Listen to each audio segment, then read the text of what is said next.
Hey everybody, I'm John Carosiello, and this is my research proposal assignment. I'm going to start by giving a summary. The relationship between religion, spirituality, and mental health has garnered increasing attention in psychological research. Recent studies indicate that religious beliefs and spiritual practices can significantly promote mental well-being, providing individuals with coping mechanisms during stress and adversity in the workplace. It's a study by Coberté and Alzubi 2020. For instance, research by Colho Jr. et al. 2022 found that individuals who actively engage in spiritual practices report higher levels of life satisfaction and lower levels of anxiety and depression across the board.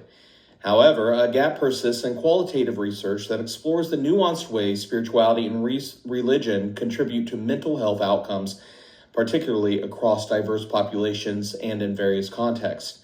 While quantitative studies often measure correlations between religious practices and mental health metrics, qualitative research can provide deeper insights into personal experiences and the meaning individuals derive from their faith. A study by Coberté and Alzubi, 2020, emphasizes the need for qualitative inquiry to understand how spirituality influences coping strategies among individuals facing mental health challenges in the workplace. Despite a growing body of evidence supporting the positive effects of spirituality, the literature lacks comprehensive qualitative investigations that highlight personal narratives regarding mental health within religious contexts.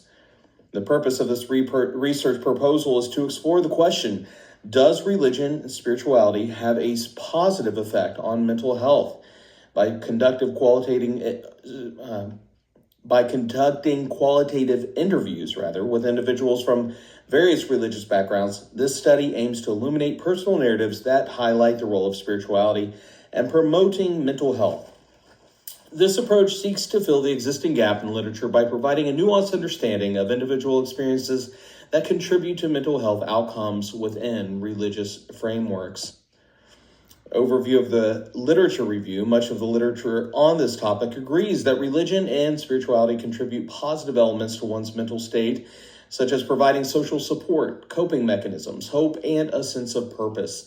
Regardless of what form of spirituality or religion one practices, all offer the aforementioned elements in some form and in varying degrees.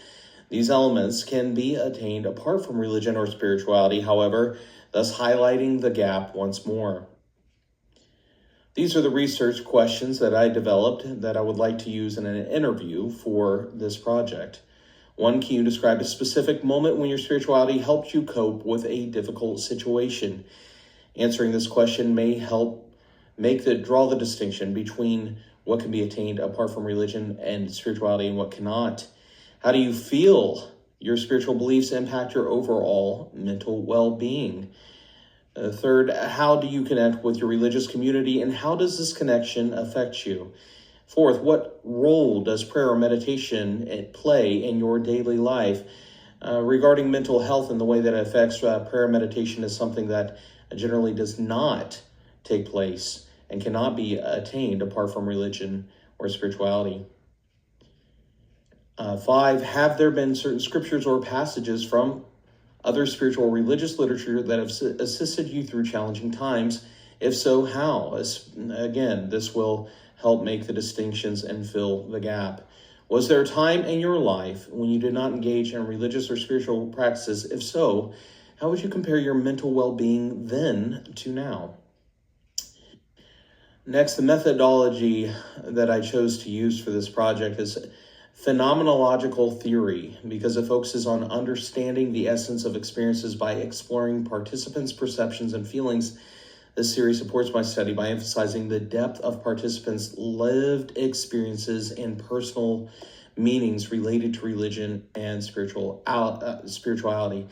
The study design I've chosen was a qualitative research design, and the reason I employ this is utilizing semi-structured interviews to gather in-depth narratives from participants. It will be appropriate for understanding the complexities of personal experiences, allowing for rich, detailed data that quantitative methods may overlook. The qualitative nature of the study will facilitate the exploration of themes such as hope, community support, and personal meaning derived from faith. Integration. Implications of the study extend into the counseling field emphasizing the importance of incorporating clients' spiritual beliefs in therapeutic settings. This research aligns with biblical principles found in Proverbs 3, 5, and 6, for example, that says, "Trust in the Lord with all of your heart and lean not on your own understanding. In all of your ways submit to him, and he will make your path straight." This scripture highlights the importance of faith and trust in navigating life's challenges. A sentiment echoed in many clients' experience of utilizing spirituality as a coping mechanism. Christ said in Matthew 6:33 that if his followers seek him and his righteousness above all else, everything else they need would be provided to them. Finally, Isaiah 26:3 indicates that individuals who keep their minds on God will have peace of mind. Research by Jeserich et al. 2023 supports the idea that spirituality can foster resilience, suggesting that reliance on faith can provide individuals with a framework for understanding their struggles and finding that reliance on faith can provide individuals with a framework for understanding their struggles and finding meaning amidst adversity.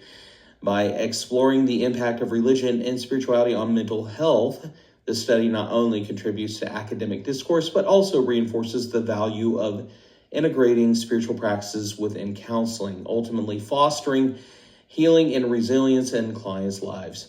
Determining the limitations of spirituality and religious beliefs on mental well-being is something this author plans to do throughout this process, as a cardiologist would not be called upon to do knee surgery, an orthopedic surgeon would not be called upon to perform a heart transplant. So counselors and spiritual leaders need to be aware of their own limitations and refer clients to other professionals and leaders when their client presents needs beyond their expertise. And these are a list of my references. Thank you for watching my presentation.